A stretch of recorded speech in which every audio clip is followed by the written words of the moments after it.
नमस्कार, आदाब। मेरा नाम है पथिक और किताबी केबिन्स पर फिर एक बार आप सभी का बहुत बहुत स्वागत है। आज की वीडियो में मैं बात करने वाला हूँ कि every day if you want to read poetry how you can do that. तो इसके लिए मैं आपको ना कुछ 5-6 ऐसी वेबसाइट्स बताऊंगा जिसके जरिए आप रोज अपनी स्क्रीन के थ्रू अपने फोन से या लैपटॉप से एटलीस्ट एक कविता तो पढ़ ही सकते हैं। पोएट्री पढ़ना शुरू कैसे करें के लिए भी शायद हम इसे मान सकते हैं कि अगर आपने कभी कविताएं नहीं पढ़ी है तो इस तरह से यहाँ से आप शुरू करें और फिर आगे आप देख सकते हैं कि कौन से कवि आपको ज़्यादा पसंद आते हैं और फिर आगे आप किसकी किताबें पढ़ना चाहेंगे। तो इस तरह से आप सेल्फ एक्सप्लोरेशन भी कर सकते हैं। तो इनमें से जो पहली वेबसाइट है जिसका नाम मैं लेना चाहूँगा वो है कविता कोश। अब ये एक ऐसी वेबसाइट है जिस पर न सिर्फ हिंदी पर भारत की खूब सारी भाषाएं जो मेन स्ट्रीम लैंग्वेजेस है वो तो है जैसे पंजाबी, राजस्थानी, गुजराती, लेकिन इसके साथ साथ अवधी, खड़ी बोली, नेपाली, ये सारी भाषाओं को भी इसमें कवर किया गया है और इन सारी भाषाओं का साहित्य भी कहीं ना कहीं आपको मिल जाता है। इसके साथ साथ अनुवाद भी मिल जाते हैं कि दूसरी भाषाओं के जो लिटरेचर है उसे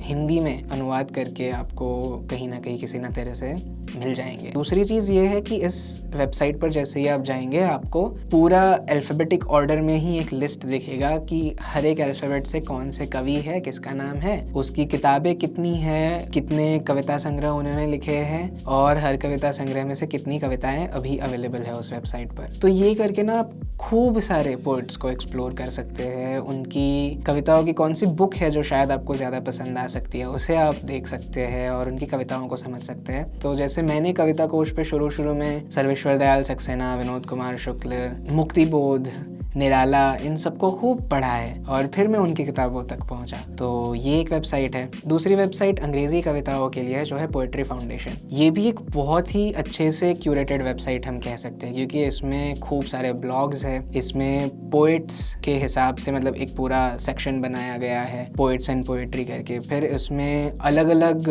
फीलिंग्स या जॉनर के हिसाब से कविताएं आपको मिल जाएगी। तो और ब्लॉग जो है वो बहुत ही कंटेम्प्रेरी स्टाइल से है, उसकी थीम्स खूब सारी होती है। तो या तो आपको डायरेक्टली पोएट्री पढ़नी है तो वो पढ़ सकते हैं। ब्लॉग्स पर जाएंगे तो उसमें आपको खूब सारे रिकमेंडेशन मिल सकते हैं या फिर किसी एक टॉपिक पर ज़्यादा अंडरस्टैंडिंग मिल सकती है। अंग्रेजी पोएट्री में मैंने जितना कुछ एक्सप्लोर किया शुरू में तो बुकाउस्की की बहुत सारी कविताएं, अदा लीमन, लिंडा पेस्टन, मैरी ओलिवर की खूब सारी कविताएं हैं। तो ये जो कुछ मुख्य मेरा जो रीडिंग था इनकी मैंने खूब सारी कविताएं ये वेबसाइट के थ्रू पढ़ी है और वहाँ से फिर मैं आगे जाके उनकी किताबें खरीदना शुरू किया मैंने। तीसरी वेबसाइट जिसका नाम है हिंदवी। अब ये इसलिए खास है कि इसमें शायद से ना पिछले 500-700 साल कवर हो जाते हैं कविताओं की हिस्ट्री के। भक्ति काल से शुरुआत होती है कि जहाँ 13वीं सदी 13th सेंचुरी से जो कवि हुए उन सब का लिटरेचर कंपाइल करते करते वो 17वीं 18वीं सेंचुरी तक 17th-18th सेंचुरी तक आ जाता है जिसे रीति काल भी कहा जाता है। वहाँ के पोएट्स, उनकी पोएट्री भी आ जाती है और फिर जो आधुनिक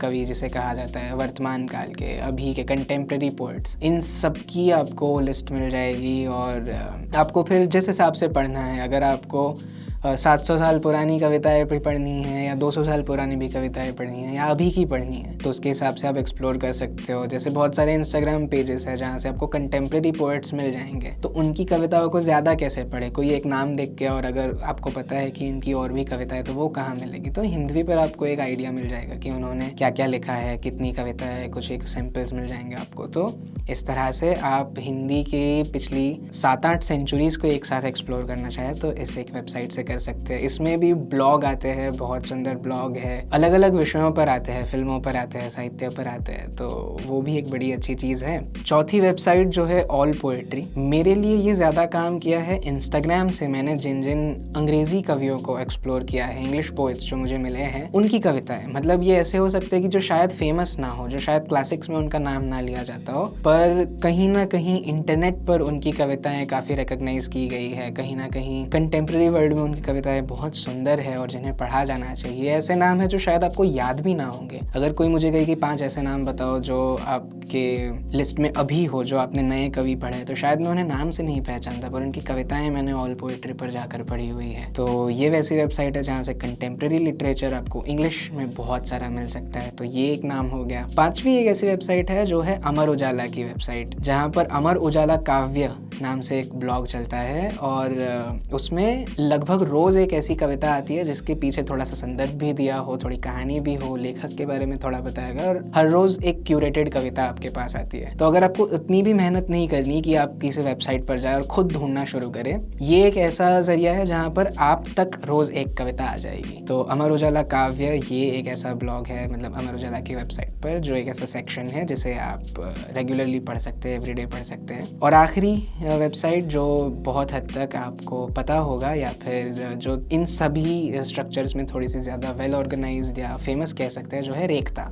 रेख्ता पर भी खूब सारा हिंदी, उर्दू और हिंदुस्तानी साहित्य जो कहा जा सकता है एक बेस लेवल पर, वो अवेलेबल है। उसमें अगर आपको उर्दू शायरी या उर्दू गज़ल, नज़में ये सब पढ़ना शुरू करना है तो वहाँ पर एक सेक्शन है लोकप्रिय शायर, जिन्हें सबसे ज़्यादा पढ़ा गया है, जिन्हें सबसे ज़्यादा पढ़ा जाता है। तो इन सब के ज़रिए ही मैंने एक्चुअली उर्दू शायरी को एक्सप्लोर करना शुरू किया। मैंने साहिर को वहाँ से पढ़ा है, इरफान सिद्दीकी मैंने वहाँ से एक्सप्लोर किए हैं, फैज़ अहमद फराज, इन सबको मैंने खूब सारा पढ़ा है वहाँ पर। तो ये एक वैसा प्लेटफॉर्म है जहाँ की शायद किताबें हम तक ना पहुँची हो, या इनकी किताबें से शायद ज़्यादा एक्सेसिबल ना हो हमारे आसपास, लेकिन इनकी शायरी, गज़लें, नज़में वो हमें मिल जाएगी। इसकी एक ख़ास बात ये भी है कि उसमें उर्दू डिक्शनरी बहुत अच्छी है। मतलब कोई भी वर्ड पर जब आप क्लिक करेंगे तो आपको वहाँ पर एक डिटेल्ड मीनिंग मिलेगा उस शब्द का, तो उस तरह से आपकी वोकैब भी बहुत अच्छी हो सकती है।